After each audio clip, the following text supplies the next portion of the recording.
get that one subtitled. So that was it. Sometimes in life, you get to a point where enough is enough, and you just got to make a stand, and you don't rehearse it, you don't practice it, you just get out there and do it. And it's changed my life. So I wrote a book about this time last year, actually, to the month, about my journey. So I'm not going to fill you in all today. So that's my past. Where does it take me to my present? And that's where I am at present. So I call myself Sharman Speaks. There's a little bit of branding, there's a little bit of Ex-Sharman, yeah, we'll talk about that in a few moments actually. And all that, so my past was talking about being crippled by shyness, not speaking. And look at the first word here, speaking. Speaking dominates my present. It's just crazy. I still can't believe it, that everything I'm seen to be doing now involves speaking. What are some of the things do that? I dreamed of being a public speaker 3 years ago. Now I'm public speaking since the beginning of this year with what I call my wonderful speaking family. I have done presentations at work. I did a presentation beginning of this year, and I've done interviews and really just help people on their journey, whatever place they're in at work. And I'm now building up as a career as a voiceover artist. So what's a voiceover artist? So if you've ever been to the cinema and say, "Come into a screen near you," that's a voiceover artist. So I'm building up a career as a voiceover artist, and it's all involving speaking at the moment, which is just crazy. It's just surreal to me. So I just really want to show you how sometimes you can use your past. You don't have to put it to one side, especially if you've been through a troubled past. It's not all in vain. Think about how perhaps what you've gone through, how you can help others who are going through, or help others avoid what you've gone through. You can go to the next. So, this is what my future started to look like. So this month, I'm going to be writing my second book.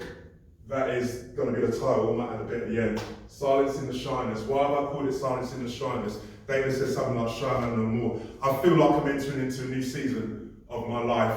Different people have spoken into that. I've had a thought myself, and for me, it's probably now, it feels a good point now to kind of start to wave goodbye to Sharman Speaks and become more of David Daniels. I'll still use the Sharman Speaks name, and if I ever get the opportunity to talk about my shyness, then I will, but I feel like that's one part of my season, one part of my life now that is done, and it's now progression. David talked about it earlier, but always, in life, we're always moving forward. So to take everything to get me to this point, which has been incredible, how I've got to this point, but it's now pushing forward. So new book's going to be written this month. I don't know when it's going to be published, hopefully this year, but possibly next year. And it's going to be doing more of this with the Inspirational Collective, more voiceover work.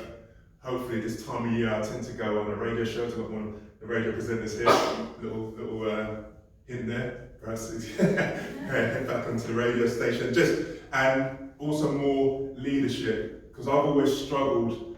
You notice in that first image, I felt very alone. I felt my life was very alone. And now when I bring other people along, and I've always done things by myself, but if you really want to leave a legacy and leave a major impact, you've got to do it with others. You can't do it all by yourself, which is why I'm privileged to be able to share the stage with these amazing speakers, because we're gonna do exactly what we say in the tip. We're gonna speak, inspire, and transform as many people in Suffolk and beyond as possible. So it's just a fantastic privilege to be part of that. So that's where I'm heading in the future. If you can go to the next slide.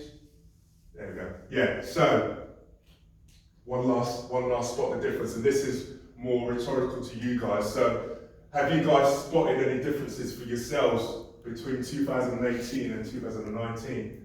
Have there been quite large scale ones? Have there been quite minor ones?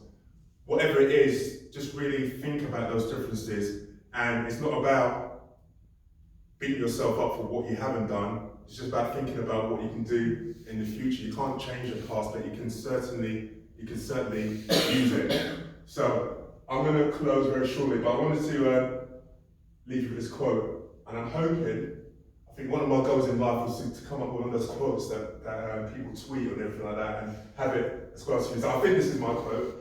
You can Google it later. John, you can put another slide up. So, your past sweat can give you a sweet future.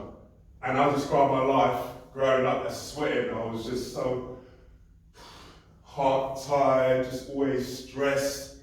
And now that sweat I was going through, and I'm still sweating with everything I'm doing, I'm still working full time, I've still got a family, I've got to feel like I'm juggling a million and one things, but it's in order to give myself a sweet future, I don't want to be working 24/7 all the time. I want to be having more time so I can do more of this, more impacting people, spending time with people, really digging into people and helping on the journey. But I'm limited by time, and time is the one thing that we can't buy. So I'm just sweating a lot at the moment, but it's in order to set myself up for a sweet future. So I just want to think about it. Might not be a glamorous quote, but it's real, I'm real on hard life. So what things in your life are you sweating? What things in your life have you gone through which has just been hard, just been tumultuous? What can you take from those to help you and to help others? Because when you make it about other people, that it just takes you to another level.